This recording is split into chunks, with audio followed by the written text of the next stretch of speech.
Hi guys, I'm back again. So I just wanted to do a quick review and post up my findings about the Xperia Z3 Compact tablet, which is a smaller tablet with very flagship specifications across the board, aimed towards people who prefer their tablets to be more compact and nice in the hand. And overall, I have to say my thoughts in regards to this device are very positive. There are some issues here and there which I have found after playing with the device, but first I can start off with what I do like about the device. I have to say the build quality on this device is probably among the best that I've seen on a tablet so far. As you can see, it's wafer thin. It's unbelievably thin. I don't understand how Sony managed to keep it so thin and put the electronical components inside it. And it doesn't feel like it's too flimsy as well, like it's going to break or anything. It does feel very solid. That's what I did worry about, being so thin. I thought it was going to sacrifice in terms of the build quality, but it feels very solid indeed. And yeah, I do like this omnibalance design that Sony has put onto the tablet. Obviously with this design you also get the nice waterproofing aspect as well, which is made possible by these flaps that you'll find around the device.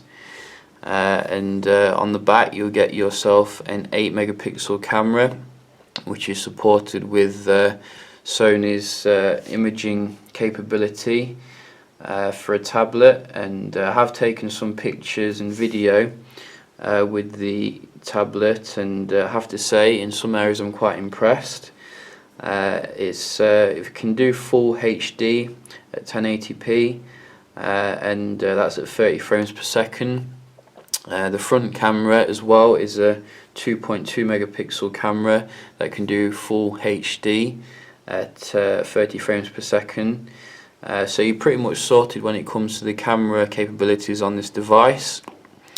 It does take up to 128 gig micro SDs, which is very nice. Overall I'm very impressed with the build quality. I think it's certainly a strong point of the device. The bezel ratios are quite good as well. It does really maximize the screen real estate.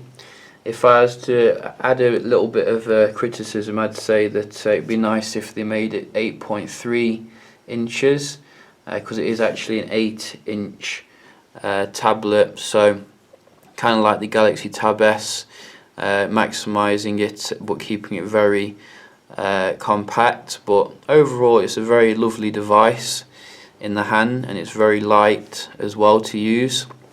And this display is absolutely fantastic. It's a full HD display at 283 ppi. That's 1200 by 1920 pixels across, and it's very good in terms of the viewing angles, which is very important on a tablet, particularly when you're just putting it on the table and you want to look at something from like an angle. And I think in terms of the outdoor viewability, it's very good as long as you boost the actual screen brightness.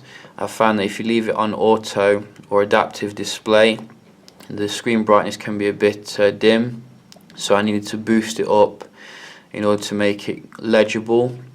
So but other than that, you're getting Sony's excellent technologies in there, such as the image enhancement, or you can also put on super vivid mode as well for a more AMOLED kind of experience. But we will put it back on the X reality mode for more of a realistic display. It is shatterproof as well. I don't think it's got Gorilla Glass on it, but Sony have their own kind of shatterproof glass. I think it's called Dragon Tooth or something, which means it should be able to be quite durable.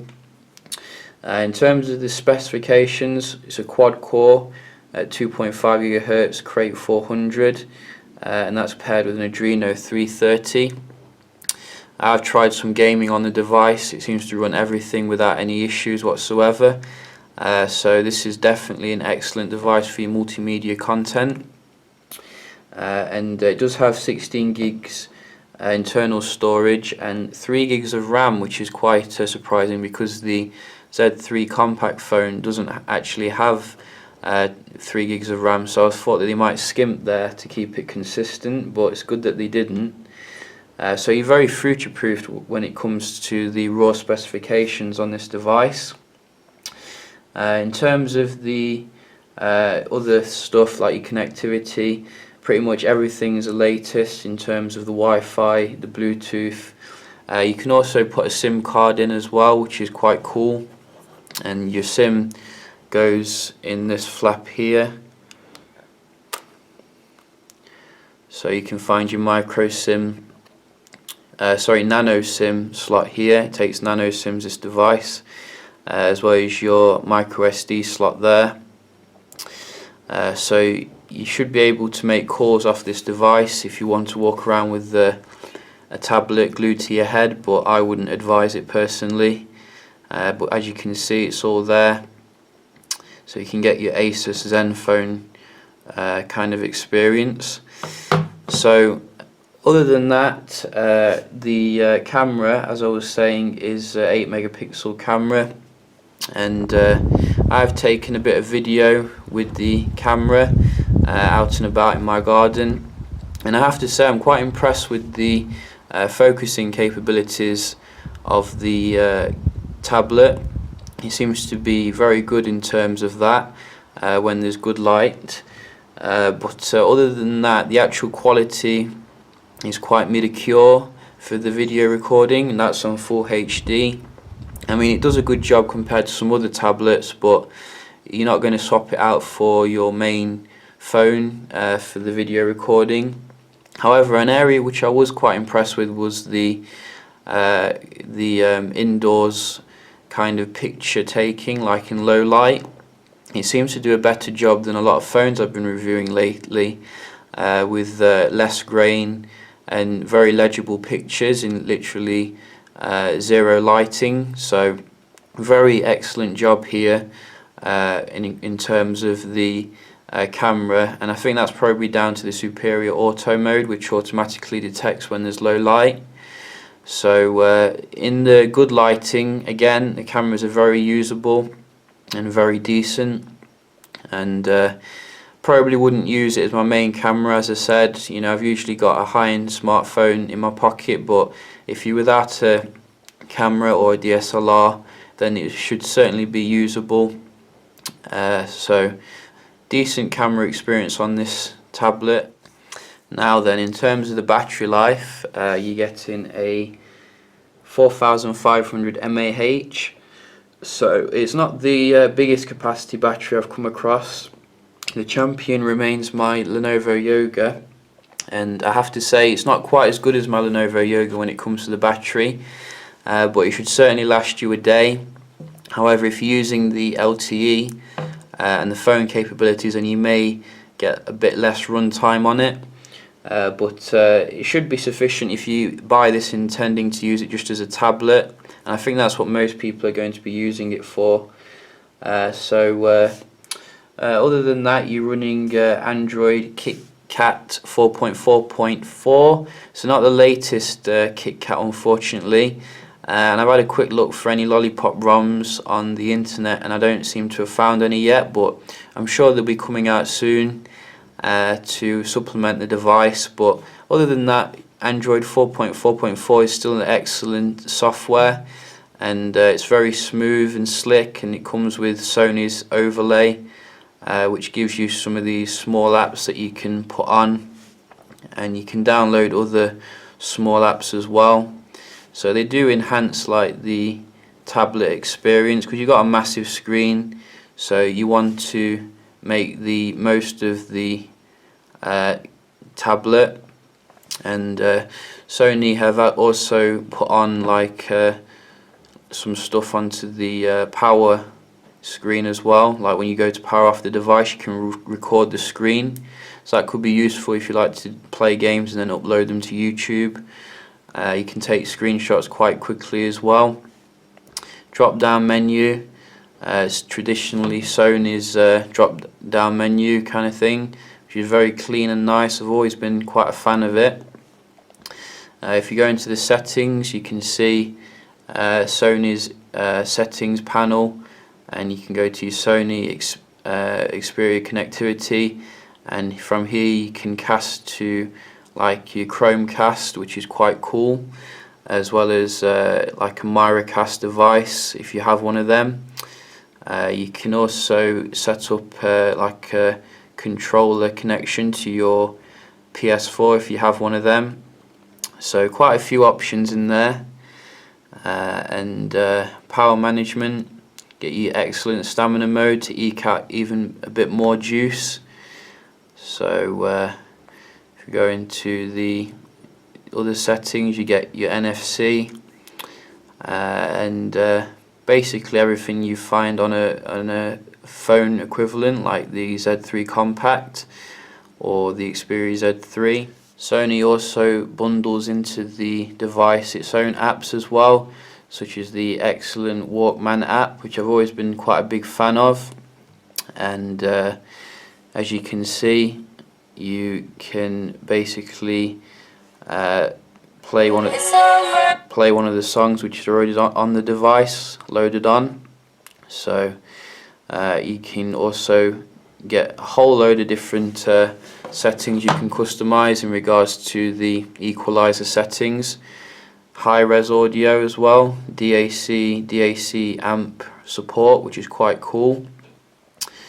So and you got this this setting here, which again is for high res audio, as well as S-Force front surround. Nobody does it better when it comes to, you know, customizing the sound really. Sony's really strong in that aspect. You also get your PlayStation connectivity as well, which you can use. I've got an Xbox, so I wouldn't really use that, but you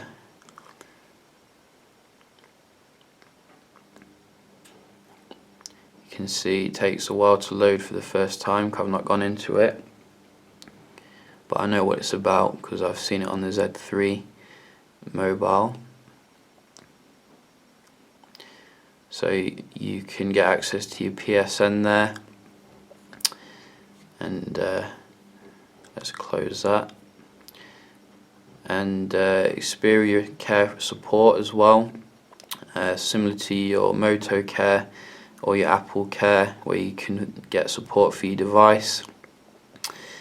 And Xperia Lounge as well, so you can basically see what Sony's up to here, and obviously advertising the Hobbit movie and movie creator, so you can create movies out of the stuff that you've done, like your videos and photos. Quite cool. And yeah, there's quite a lot of stuff on there. Video Unlimited, an alternative to the Google Play Store, where you can rent movies and get stuff that you want to see. But overall, I think that there's certainly more positives to the device than negatives. But there are a few issues that I have encountered, and the first one is the actual screen oleophobic coating, which apparently it does come with an oleophobic coating, but as you can see, it does attract a lot of fingerprints at the front of the device.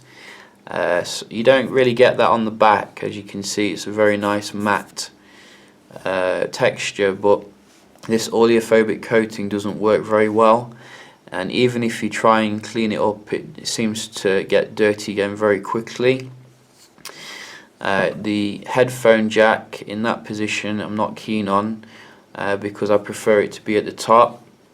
It means that, like, when I'm putting my headphone jack in, sometimes I'll be tugging it and it will move the tablet around, which is quite annoying. So I think those are the main things that I think that could be improved on the next iteration. But other than that, it is an excellent 8-inch tablet, which does come at a price. I'd say the price is probably another issue which may turn off certain people. You can get one of these for about 300 now, but if you can afford it, it is worth every penny really. And I think that this would make an excellent tablet for someone who doesn't want to lump around like a big Nexus 9 or something like that. So well done Sony, another excellent tablet. So yeah, I hope you enjoyed this little review, and if you did, hit the thumbs up button, and I will see you next time. Cheers.